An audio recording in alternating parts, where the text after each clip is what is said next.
Weekend na naman mga kapatid. Tara, hangaw tayo sa kauna-unang multidiscipline indoor skate park sa Pinas. Bagong practice ground ito para sa lahat ng uri ng roller sports gaya ng skateboarding, inline skating at scooter tricks. Gaya sa mga outdoor skate park, mayroon itong quarter pipe, dalawang fun box, ledge at relays. At pwede mo ring dali ng sariling skateboard at helmet para entrance na lang ang iyong babayaran. Mas okay mag-skate dito sa indoor skate park. Welcome ang lahat ng skaters, whether professional or beginner ka, dahil safe dito sa loob ng aming skate park. Kaya naman ang mga skater, kanya-kanyang pasiklab na tricks, solid ang mga moves.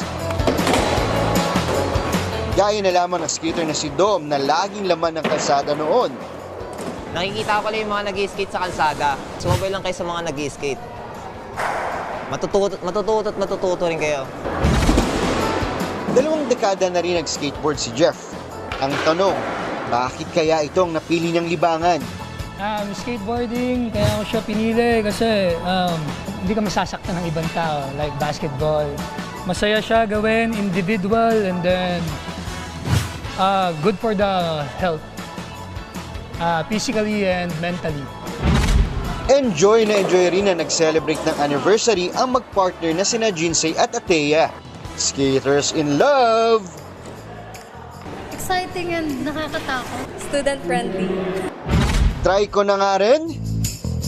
At ito na, syempre nandito tayo ngayon sa kanan ng indoor skate park.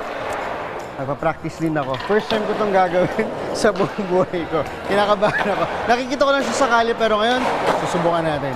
Helmet muna. Kailangan may helmet. Next ang pagsakay sa skateboard. Kailangan tama ang footing o yung pagsampa ng kaliwa o kanang paa sa skateboard para hindi mawala ang center of balance. Tulak mo ng konti lang. Pero parang ayaw mo, no? Ayan. Hanarang, no? Oh! Okay. Balance talaga.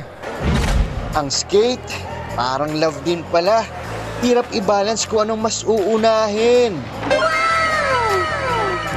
Pag nakuha mo na ang tamang balance, pwede ka na mag-rides.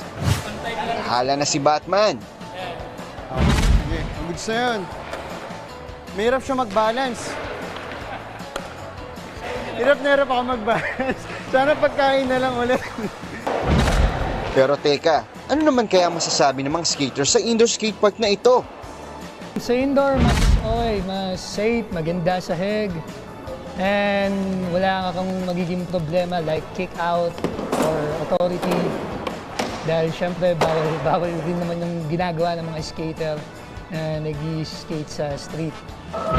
Skateboarding is fun. Huwag lang mainip matuto para hindi mangyari sa inyo to.